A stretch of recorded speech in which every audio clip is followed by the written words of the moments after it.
Bueno, muy bien. Bienvenidos nuevamente a esta reunión. Vamos a dar inicio a nuestro tema. Hemos tenido una temática en secuencia, ¿no? Qué chévere que podamos ir haciendo como este seguimiento que el Señor ha permitido que tengamos. La semana pasada hablábamos acerca de este tema, camino inquebrantable. Tomando unos detalles de lo que hablamos, estuvimos basados en el libro de Ruth. Cuando vimos toda la historia acerca de este libro, vimos que en el capítulo 4 el señor Booz tomó a Ruth y ella fue su mujer y se llegó a ella y Jehová le dio que concibiese y diese a luz un hijo. Y le dieron nombre las vecinas diciendo, le ha nacido un hijo a Noemí y lo llamaron Obed, este es el padre de Isaí, padre de David. Cuando veíamos esto, conversábamos acerca de cuál fue la necesidad que quedó cubierta con la decisión tomada por Elimelech, que fue el esposo de Noemí, que buscando solución financiera para su familia encontró la muerte de tanto de él y luego fallecieron sus hijos después de haber formado hogares y toda la historia de Noemí, que la mencionamos la semana pasada y uno pensaría que, bueno, eso realmente fue algo bastante trágico. Pero veíamos que los caminos del Señor, ¿cómo son? Inquebrantables. Que Dios convirtió la maldición de Balaán en bendición porque Moab quería porque de Moab vendría un parentesco de Jesucristo. Todo esto viene desde el tema que vimos acerca de cuando fue contratado Balaán para maldecir a Israel y la maldición se convirtió en bendición. Vemos que la moabita Ruth es parte de la genealogía de Cristo, que Elimelech había tomado una decisión que parece ocasionar tragedia, pero Dios la convirtió en un camino de inquebrantable bendición, porque Dios tenía preparado desde la eternidad el encuentro de Booz con Ruth y su parentesco con el Mesías. Era algo muy específico. Ahora, veíamos que de dónde vienen los moabitas, pues es un dato interesante en Génesis 19 es que las dos hijas de Lot concibieron de su padre después de la destrucción de Sodoma y Gomorra y que dio a luz la mayor un hijo y llamó su nombre Moab, el cual es el padre de los moabitas hasta hoy, escrito en Génesis 19. Es una, digamos que una generación muy particular porque ellos fueron multiplicación a través de una relación incestuosa de las hijas de Lot. En específico, la mayor dio origen a esta población. ¿Qué veíamos la semana pasada? Pues que nunca debemos perder la esperanza, porque Dios siempre tiene el control de todas nuestras circunstancias. Esto es algo que yo he tenido que repetírmelo permanentemente porque uno procura siempre tener todo cuadrado y hoy estaba hablando con el Señor sobre esto. El Señor siempre está dispuesto a generar oportunidades de redención. Él no es un Dios que cierra puertas, al contrario, Él siempre está mirando cómo redimir, cómo salvar. Cada detalle de nuestra vida se encuentra bajo la eterna supervisión de nuestro Señor y así nosotros necesitamos entender que es necesario tener esa plena confianza de la presencia del Señor en cada minuto de nuestras vidas. Esto lo vimos la semana pasada. Ahora, esto se conecta con lo que vamos a hablar hoy. Si uno llega a entender todo esto y mira la historia de, digamos, de Ruth, vimos la historia de cómo Balaam fue contratado para maldecir a un pueblo y resultó en bendición y era que Dios sabía que más adelante se iba a dar este parentesco, pues esto es un impacto que no se puede ignorar. Este es el tema con el cual he querido titular la conversación de hoy. Impacto que no se puede ignorar. Muy bien. Esta semana, digamos que en Colombia han pasado cosas muy interesantes y en el mundo entero, o sea, veía yo noticias sobre inundaciones y cosas, complicaciones, digamos, en Colombia, y uno se preocupa bastante y después de uno leer y estudiar todo esto, le toca, digamos, en el caso personal, es recordarse uno mismo la lección, decir, bueno, Dios tiene la supervisión de cada detalle de la historia, tanto personal como familiar, Dios la tiene.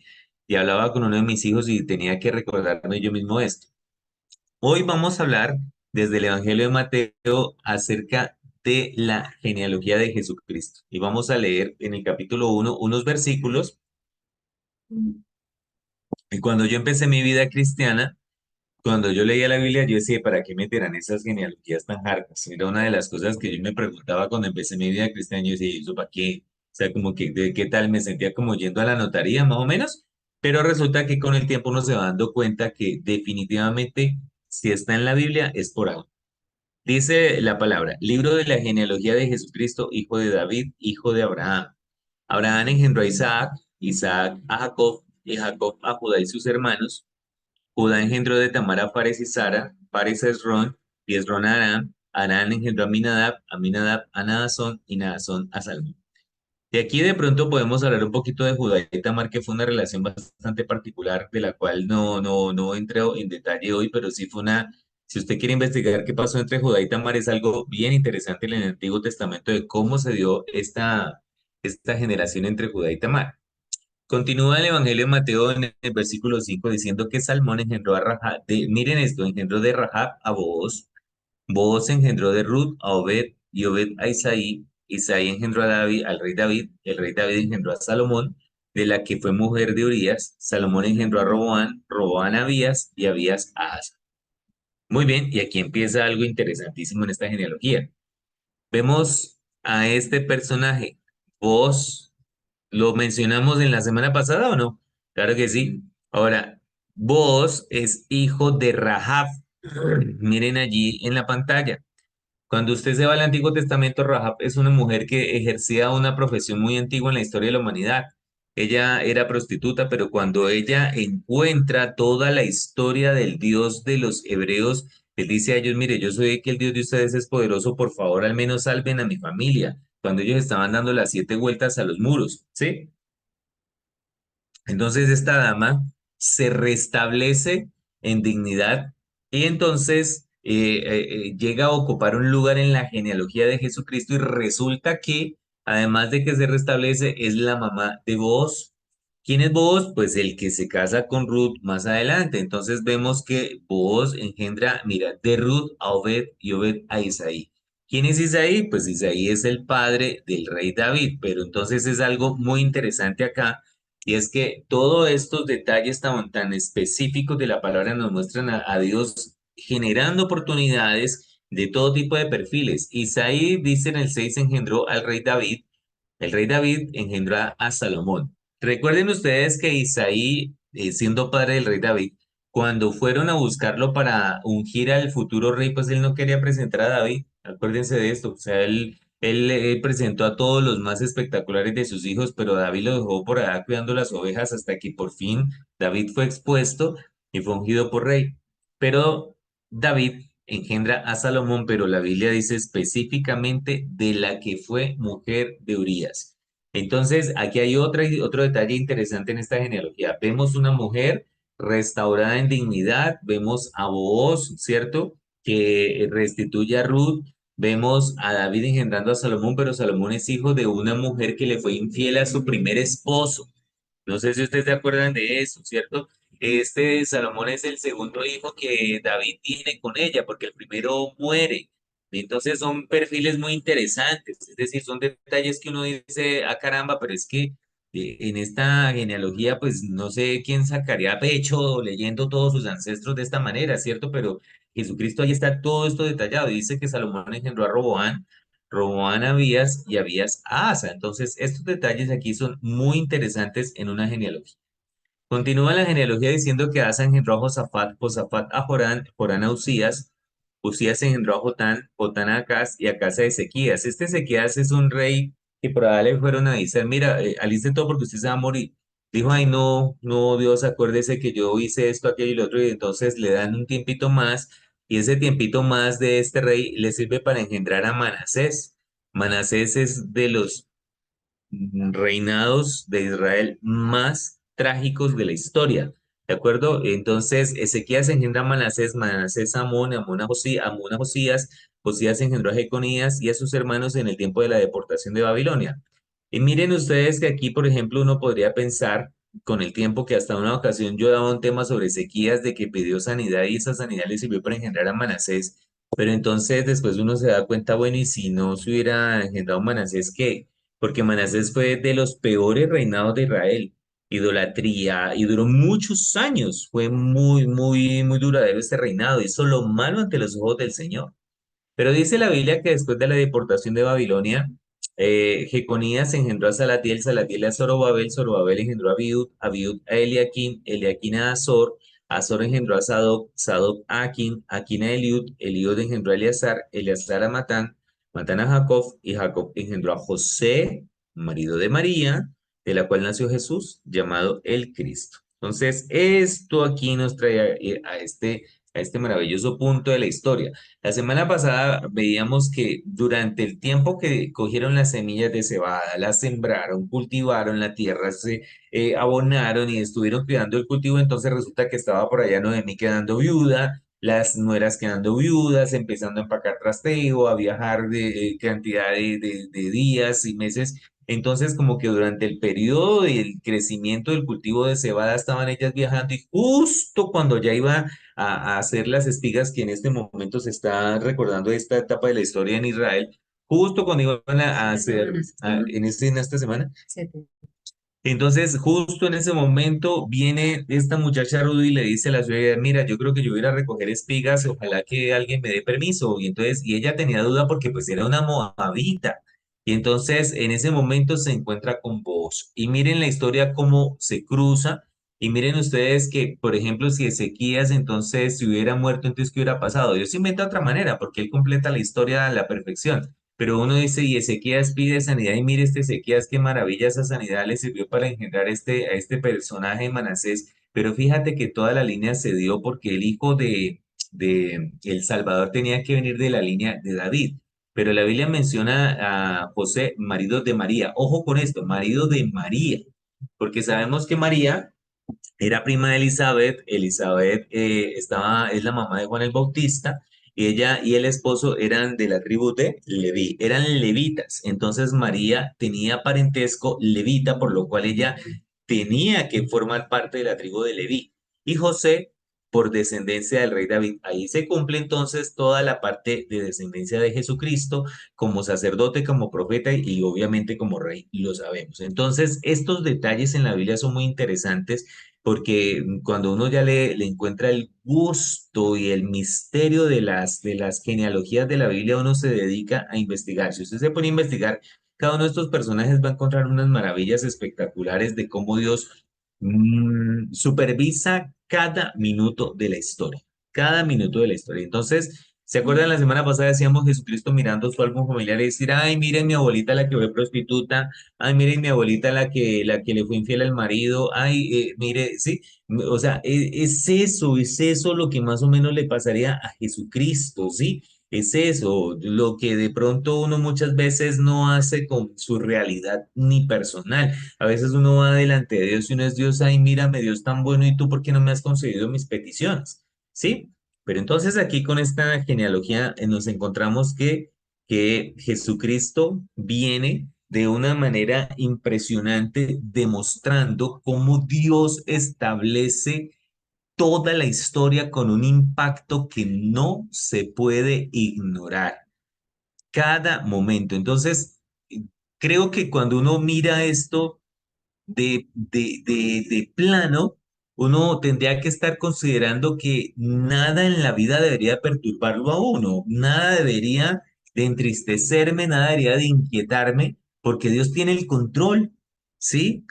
Dios tiene el control. No sé qué tantas cosas pasaron por la mente de Noemí al perder a su marido, a sus hijos, ella verse sola y verse como tan desamparada y decir, ¿y ahora qué? Y de pronto tratando de despachar a la nuera, no, mijita, váyase usted para su tierra, mi hija, no, chao, gracias. Y ella, no, tu Dios será mi Dios y tu pueblo será mi pueblo. Y ahí ella, hasta que mira toda esta situación, cómo se restaura, mira todo esto. ¿Cómo sería la generación, por ejemplo, cuando el rey David cometió semejante acto de corrupción en relación con su siervo Urías, este militar tan fiel? Y entonces cualquiera se dio cuenta y diría, este tipo es un descarado, ¿cómo se le ocurre semejante vaina? Y luego él contrae matrimonio con esta señora y nace Salomón y todo lo que viene de ahí para allá. Entonces, cada detalle de la historia uno se podría dar a la tarea de mencionar los desfases de cada personaje y uno tener, digamos, argumentos para descalificar a cualquier persona de la historia. Es decir, este tipo no conoce a Dios, este tipo no es digno de estar en tal lugar, en tal no sé cuántas, y llega Dios siglos y siglos y coloca a personas, mujeres como Rahab, a personas como Salomón, como Ezequías, dentro del parámetro de la línea que haría posible que nazca el Salvador. ¿Cómo le parece, pues? ¿Sí? Increíble, ¿no le parece a usted? Increíble. Y entonces esto ya sería suficiente como para uno mismo mirarse al espejo y decir, ¿yo quién soy para descalificarme? ¿Yo quién soy para pensar que mi familia no tiene cabida en un plan de bendición, de éxito? O cómo será de equivocada la persona que mira a alguien y le dice es que usted no sirve para nada? Es que los fulanos de tales apellidos, esos vienen de tal generación, esos son unos tales por cuales, esos realmente para lo único que sirven es para ocasionar vergüenza. ¿Se da cuenta usted el error tan profundo que uno comete? Que la humanidad comete cuando definitivamente miramos un perfil humano y empezar a descalificarlo por X, Y, Z razones que uno puede considerar valederas. Complicado, ¿cierto? Todo lo que Dios establece tiene un impacto que no se puede ignorar. Muy bien. Entonces, ¿por qué muchas veces nosotros no percibimos el impacto de Dios en la historia? Por una simple religiosidad llena y basada de formalismos. Esto es algo que cada día lo entiendo más cuando estudiamos historia del cristianismo, cuando miramos incluso algunos documentales, pues uno se da cuenta que lo que más le atrae a la mayor cantidad de personas son los formalismos religiosos. Es decir, una mujer como Rahab no creo que hubiera podido ser aceptada en algunos perfiles ministeriales de la actualidad, ¿sí? Oiga, pero es que vamos a nombrar de misionera a Rahab. Oiga, pero esa no era la que vivía por allá en los muros, imagínese, hasta escondió a los espías.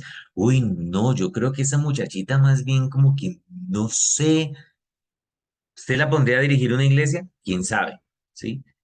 Una persona con un perfil como, a ver, como, ayúdeme, como Manasés, que es el hijo de Ezequías, gravísimo. O sea, nosotros no le daríamos oportunidad. O sea, uno darse cuenta, oh, pero es que ese Manasés ese hace todo lo malo ante los ojos del Señor. Ni siquiera leía la ley, la tenía guardada. Ah, sí, de verdad que en ese tiempo la palabra estuvo escondida muchos años. Nunca la leyó. Muchos años, nunca la leyó. Increíble. Entonces uno diría, no, ¿qué tal? Para que venga alguien a decirle a usted, oiga, pero es que usted le falta hacer esto, aquello, lo otro, para poder que usted sea cristiano y tenga la unción de yo no sé qué, y para poder que usted tenga la inspiración de no sé cuántas. El formalismo religioso ha hecho daño históricamente. Mientras que cuando usted entra a la Biblia y se encuentra que desde el relato de la creación y la caída del hombre en el huerto, ¿sabe qué hace Dios? Dios lo único que demuestra es su enfoque por restaurar y redimir al pecador. Nada más. Eso es lo que me demuestra Dios todo el tiempo, queriendo restaurar, queriendo demostrar amor, queriendo hacer que la persona falla mil veces quiere levantarlo, ¿sí? Pero muchas veces nosotros por nuestro formalismo religioso somos muy dados a el hasta aquí llegué. Y hasta que no sea perfecto, entonces yo no te vuelvo a hablar. Hasta que no ocurra esto, entonces no te vuelvo a mirar. ¿Por qué? Porque es que usted no tiene un formalismo religioso como el mío, ¿o no? ¿Sí? La historia de la humanidad da cuenta de las oportunidades de redención que Dios ofrece todo el tiempo, todo el tiempo. Hoy daba una clase a las 11 de la mañana con una iglesia que se llama Comunidad Cristiana de Fe. Muy, muy bonito, me pareció muy lindo todo lo que escuché.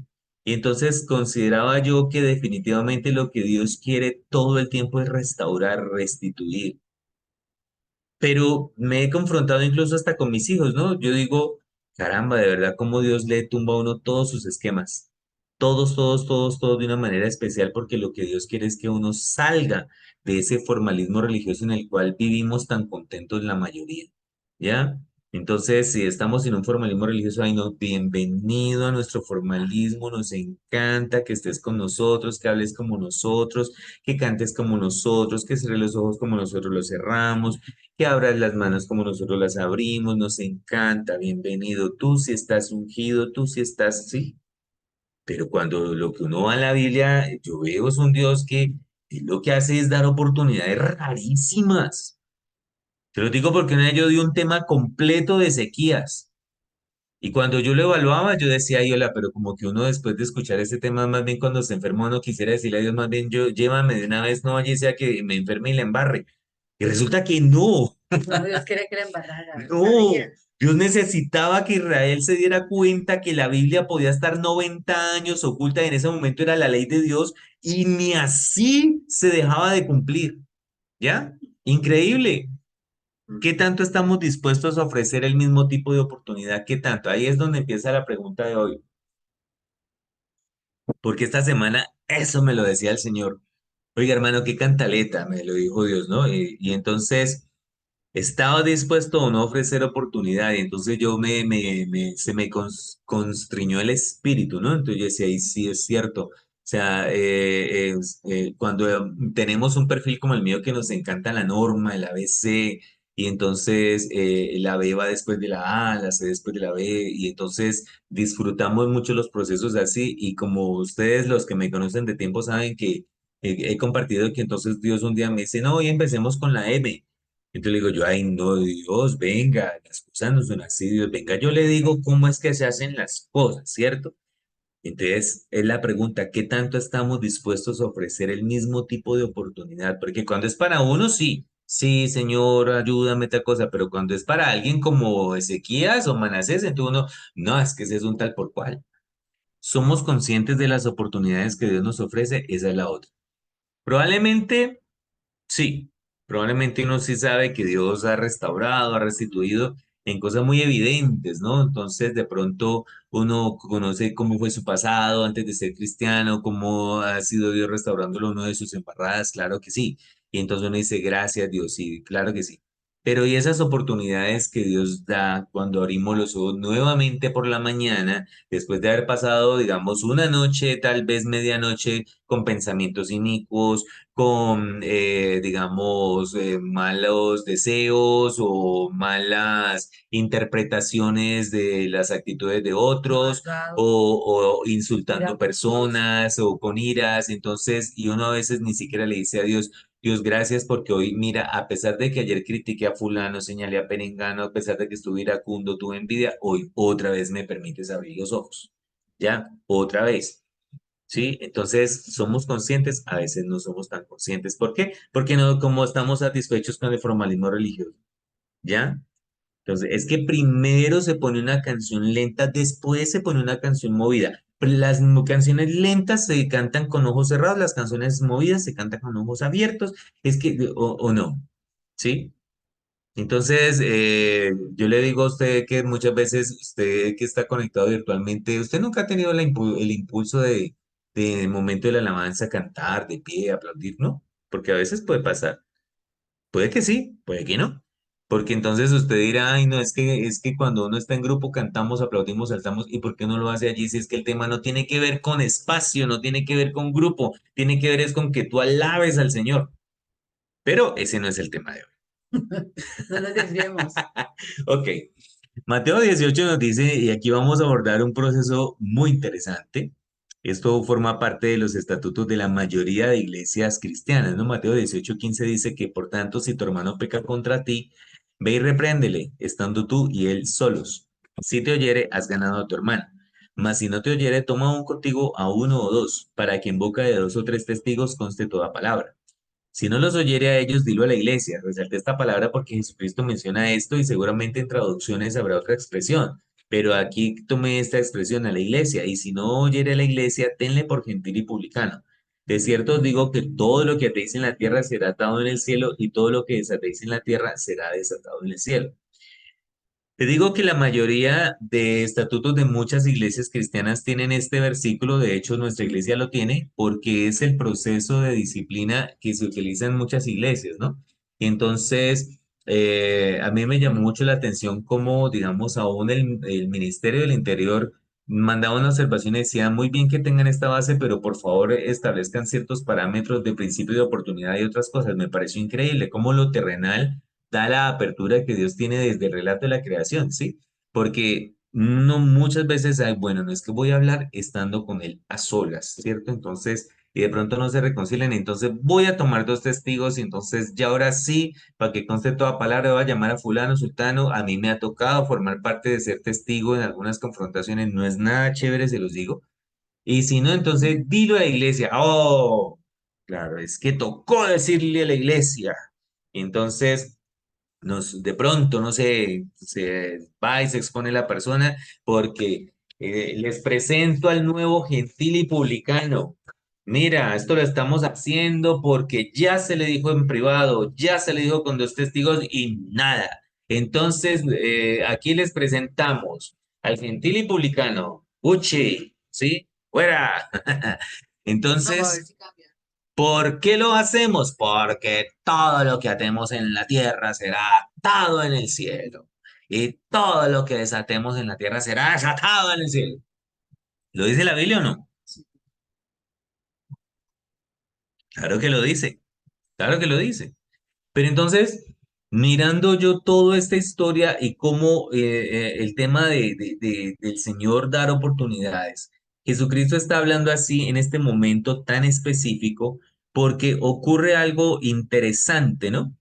Que les dice también, otra vez os digo que si dos de vosotros se pusieren de acuerdo en la tierra acerca de cualquiera cosa que pidieren, les será hecho por mi Padre que está en los cielos, porque donde están dos o tres congregados en mi nombre, allí estoy yo en medio de ellos. Es muy curioso que yo me devuelvo acá y está todo el proceso de disciplina, pero luego les está hablando acerca de ponerse de acuerdo para pedir al Padre algo, ¿sí? En su nombre. Entonces, es muy llamativo que Jesucristo les habla de un proceso que seguramente para el contexto en el que Israel se encontraba en ese momento, con un dominio de un país ajeno, en ese caso Roma, ¿cierto? Tenían unos parámetros políticos muy claros, pero ellos les dice, ¿por qué no se ponen de acuerdo?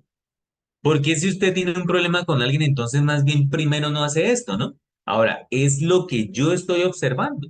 Es decir, si se ponen de acuerdo acerca de cualquiera cosa que pidieran, les será hecho por mi Padre. Entonces, ¿no será que el proceso involucraría que cuando tenemos una circunstancia con alguien, lo primero que podríamos hacer será qué? Ponerme de acuerdo con alguien y orar. ¿Ves? Orar. Entonces es muy curioso porque dice que donde están dos o tres congregados en mi nombre, allí estoy yo en medio de ellos. Entonces, ¿qué pasará aquí cuando dice que si un hermano peca contra ti? Primero hay desacuerdo, repréndele estando tú él solo, listo, si te oyera. Entonces, mira todo el proceso humano, sí, testigos, tenlo por gentil, publicanos, sí, todo lo que aten. Pero entonces, el tema es que si queremos tener a Cristo presente en medio del conflicto, entonces ahí las cosas tienen otra dimensión. Porque seguramente, mirando toda la historia, todo lo que hemos estudiado hasta ahora, yo creo que Dios lo que va a hacer es dar ¿qué? Oportunidad. Es lo que Dios va a hacer. Entonces es muy particular. ¿Y de dónde viene toda esta conversación? Es que es la urgencia de aprender. Creo que nosotros tenemos que abandonar el formalismo religioso para empezar y continuar este proceso de aprendizaje permanentemente basado en el amor de Dios. Claro que es fácil aprender cómo llevar un proceso disciplinario para esas personas que manifiestan diferencias con el sistema religioso del momento. Eso es fácil. Y le damos y le decimos, bueno, chao, lo que sea, ¿cierto? Pero ¿cuál sería la base sobre la cual Jesucristo involucra una enseñanza sobre cómo disciplinar a miembros de la iglesia? O sea, ¿de dónde la base? ¿Por qué Jesucristo partió? Porque antes de este diálogo hay un versículo en el mismo capítulo donde Jesucristo declara en sus labios, dice, porque el Hijo del Hombre ha venido para salvar lo que se había perdido. Entonces, como que Él viene a salvar lo que se había perdido, entonces en la iglesia nos deja un espacio para hacer algo con alguien y decirle a la iglesia, les presento al nuevo publicano, les presento al que no le sirvió ningún sistema. Entonces, ahí donde está la falla, ¿En el plan de salvación? No creo. No creo porque estamos viendo una genealogía, toda una historia de cómo Dios, así sea la maldición, la convierte en bendición. Muy curioso. Y en el versículo 18-14 dice así, ojo pues, no es la voluntad de vuestro Padre que está en los cielos que se pierda uno de estos pequeños. No es la voluntad, no es. Entonces, si tenemos que llegar hasta ese punto, algo necesitamos aprender. Algo necesitamos aprender. ¿Cómo vamos? ¿Vamos bien? Espero que sí. Listo. Sí, River, Ma- vamos bien, muy bien. Listo, Graciela. Muy bien. Entonces, miren ustedes cómo continúa el capítulo. En Mateo 18, en el versículo 21, Pedro, pues es que es el conversadorcito allí, dice que se le acercó Pedro y le dijo, Señor, ¿cuántas veces perdonaré a mi hermano que peque contra mí? ¿Hasta 7? Noten ustedes que le acaba de describir todo un proceso y entonces como que este dijo, esto está muy particular. Entonces, ¿cuántas veces perdonaré a mi hermano que peque contra mí? ¿Hasta 7? ¿Qué le dijo Jesús? No te digo hasta 7, sino aún hasta 70 veces 7. Complicado, las matemáticas celestiales no se parecen a las nuestras porque cuando yo perdono algo, la cuenta queda en cero. Entonces, una vez que yo multiplico cualquier número por cero, ¿cuánto da? Cero, entonces nunca habrá segunda oportunidad, tercera oportunidad, cuarta, quinta, sexta, séptima. No, no, no, simplemente no. Si usted perdonó, ya, listo, ahí va, ahí va. Increíble, increíble, ¿verdad? Como algo mágico. Correcto, exacto. Si tú perdonaste, realmente desapareció. Por eso el tema de que perdono, pero más adelante te estoy diciendo es que acuérdese que yo a usted le he dado una oportunidad, estoy cansado de darle oportunidades. Entonces, ¿cuál perdón? Eso no fue perdón ni mucho menos, ¿de acuerdo? Entonces uno sacando todas las facturas. Entonces, así como hay urgencia de aprender, hay urgencia de impactar. ¿Va a decir algo? ¿No? Cualquier proceso de confrontación debería enfocarse en un objetivo. ¿Que va a haber diferencias? Las va a haber. ¿Que vamos a tener problemas? Los va a haber. Pero todo tipo de confrontación debería tener un objetivo. ¿Cuál es? El perdón y la reconciliación. Con esos dos elementos, realmente, el perdón y la reconciliación. Porque cuando es basado en el formalismo religioso, pues tenemos una conversación muy bonita, declaramos perdón, reconciliación, qué chévere, pero después la relación continuó como si no hubiera habido perdón y reconciliación. Entonces eso simplemente fue formalismo religioso, no fue nada legítimo. Entonces los resultados que estamos viviendo en el presente, en el trato con los demás, pueden reflejar que ignoramos por completo el impacto de Dios en la historia. Aquí va para todos los que tengamos alguna diferencia con alguien, ¿sí? En cualquier circunstancia. La forma como estemos manejando esas diferencias, esos conflictos, y el resultado, si no está llevando a un perdón y una reconciliación, digamos, válidas en el sentido que de verdad se manifiestan estos dos elementos, pues es porque estamos ignorando realmente cómo es que Dios ha impactado la historia, generando oportunidades, generando perdón, reconciliación, restauración. Entonces, usted puede decir, no, yo estoy súper bien, yo realmente no es que tenga así como líos con nadie, pero bueno, pregúntese si su círculo de relaciones ha crecido. Si ha crecido, ¿en qué nivel ha crecido realmente? Porque usted puede decir, sí, es que como tengo un nuevo trabajo, conozco 10 personas más, pero esos son tus compañeros de trabajo o tus compañeros de estudio, pero ya tus relaciones profundas están creciendo, porque por lo menos, si hay algo que yo valoro de esta maravillosa tierra del eje cafetero, es la cordialidad tan tremenda que manejan las personas aquí, es impresionante. Y entonces hemos conocido muchas personas, claro que sí. Ahora, ¿qué tan dispuesto soy para perdonar y restaurar? Estas son dos preguntas. Por ejemplo, si su círculo de relaciones no crece mucho, puede ser de pronto por su temperamento, que eso tampoco es algo negativo, ni mucho menos. No todo el mundo tiene que tener 1 millón de amigos. Eso era una canción muy linda y todo, pero no. Pero si no ha crecido, digamos, en directa proporción a su aprendizaje, hay algo para evaluar. Y si hay algo que puede evaluarse es esa disposición para perdonar y restaurar, ¿de acuerdo? esa disposición, para no decir, caramba, de verdad que voy a continuar y voy a estar tranquilo, porque es que de verdad que hay personas que se prenden jugando tapas, ¿no? Entonces, muy complicado. Muy bien, allí está la parte de cómo, digamos, todo lo que Dios en la historia muestra de oportunidades y luego más adelante del Nuevo Testamento, en la carta a los Gálatas, encontramos algo muy especial, ¿no? Dice en Gálatas capítulo 6, dice el apóstol, hermanos, si alguno fuere sorprendido en alguna falta, vosotros que sois espirituales, restauradle con espíritu de mansedumbre, considerándote a ti mismo, no sea que tú también seas tentado. Sobrellevad los unos las cargas de los otros y cumplid así la ley de Cristo. Esto es algo interesante porque el punto digamos, de este Gálatas aquí donde va es, si alguno fuere sorprendido en alguna falta. Casi que la redacción que tenemos en esta traducción es como que si se dejó pillar, ¿no? Más o menos. Si se deja pillar en alguna falta, entonces, ojo pues porque él coloca aquí una conexión muy interesante. Usted que es espiritual. O sea, entonces, ¿quién fue el que sorprendió al otro en una falta? El espiritual. ¿Sí notan eso? Vosotros que sois espirituales. Usted que es espiritual y sorprendió al otro en una falta, entonces, ¿cuál es su tarea? Restaurar. ¿Cómo? Con espíritu de mansedumbre. ¿Cuál es la base de esa restauración? Mire, evalúese usted mismo porque usted no sabe en qué usted la puede embarrar. ¿Qué es de pronto lo que menos ocurre en un contexto de formalismo religioso? En el contexto del formalismo religioso es apedréenlo, sí, crucifíquenlo. Y ahí es más o menos, ¿y cómo le van a dar la oportunidad? ¿Qué tal? Sobrellevar los unos las cargas de los otros y cumplir así la ley de Cristo. Entonces, luego continúa diciendo, porque el que se cree ser algo no siendo nada, a sí mismo se engaña. Así que cada uno someta a prueba su propia obra, entonces tendrá motivo de gloriarse solo respecto de sí mismo y no en otro, porque cada uno llevará su propia carga. Ojo, ojo con el autoconcepto. Ahorita digamos, lo que más prolifera es desarrollar un concepto más elevado de sí mismo que el que uno debe tener.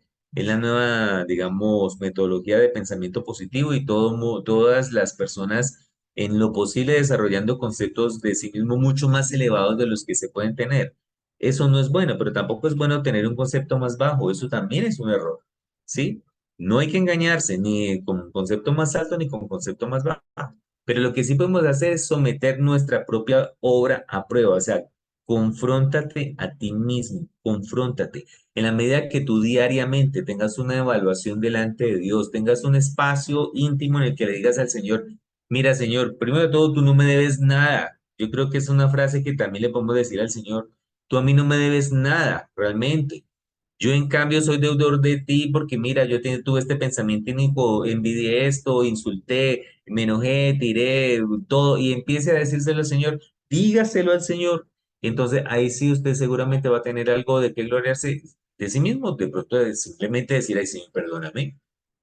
Donde uno empieza a tener cada uno su propia carga de pedirle perdón a Dios por todo lo que necesita estar, y eso le va a quitar a usted tiempo de andarle mirando las fallas a los demás. ¿Esto qué es? Realmente un desafío de impacto. Es realmente muy complicado. Ahora, complicado porque es sobrenatural, ¿no? Vivir una espiritualidad se manifiesta en la mansedumbre con la que al considerarse a sí mismo puede asumir el reto de restaurar al caído. Creo que es lo que más, una de las cosas que mayormente evidencian la espiritualidad de alguien es cómo asume el error de otro, cómo manifiesta amor aún por el caído, cómo dice no, Dios te puede levantar también, ¿sí? Eso es un signo de espiritualidad. Pero históricamente la iglesia lo que ha mostrado es que con el caído, entonces los espirituales, uy, no, se rasgan las vestiduras y terrible, expúlsenlo, bueno, todo ese tipo de cosas. El conocimiento del Señor, de su historia, de su palabra y procedimientos nos permitirán sobrellevar el peso de las fallas propias y de los demás. ¿Por qué vivimos tan contentos con el formalismo religioso? Porque no leemos Biblia, porque no conocemos la historia de la humanidad, porque no conocemos los procedimientos de Dios, cómo procedió Dios con el rey David y su adulterio con esta dama, cómo hizo Dios que pudiera nacer un hombre lleno de sabiduría como Salomón y utilizó esos errores de Salomón también. Entonces, por eso, entonces viene alguien y comete un error y ya uno casi que le da asfixia porque ¿cómo pudo cometer semejante? No, no, no, no, no, terrible. Metámonos a conocer al Señor, su palabra, y vamos a ver un Dios de oportunidades, un Dios de amor, un Dios que ama a cada persona del universo, del mundo. Dios los ama y va a mirar de qué manera los va a restaurar. No sé. Es el Señor. La verdadera identidad y valor humanos encuentran su base en el conocimiento del Señor. Entonces, si usted quiere saber el valor de cualquier persona en este mundo, métase a la palabra de Dios. Ah, que esa persona a usted le cae de patada. A usted le puede caer de patada, pero para Dios es un poco de amor. Eso es, ¿sí? Increíble. Y uno dirá, pero ¿cómo puede Dios amar a fulano? Ah, Pues sí, lo creo. no, pues es que lo creó. Él lo vio en el vientre de la mamá. A todos se nos hace. Todos, todos. ¿Qué hacemos? Pero como este desgraciado, este tal por cual esta persona, mire con las que sale, que no sé qué. Pero Dios ama a esa persona. Dios ama la creación. De verdad. Cuando llevo mi propia carga, no tengo opción de evaluar la vida de los demás. No me preocupa. ¿De acuerdo? No me preocupa. Entonces, uno puede mirar alrededor y ser sensible a la historia. Claro que sí. Claro que sí. Que uno mira alrededor y uno puede decir, caramba, este país está descontrolado. Pues el mundo está descontrolado después de la caída del ser humano en el huerto del Edén. ¿Y qué ha hecho Dios? Restaurar, restaurar, restaurar. ¿Sí? Entonces, hoy me encantaría que cada uno de nosotros quedemos muy pensativos acerca de cómo Dios está generando hoy en la historia nuestra, en este 2024, en nuestra ciudad, en el país donde vivamos, un impacto que no se puede ignorar. No podemos ignorar el impacto que Dios está teniendo en este momento. ¿Estamos en los últimos tiempos? Claro que sí, ¿cierto? Pero eso mismo nos debería llevar a pensar cómo de verdad nosotros necesitamos valorar a cada persona, a cada individuo de este mundo, tomando en cuenta que Dios ama a cada una de esas personas.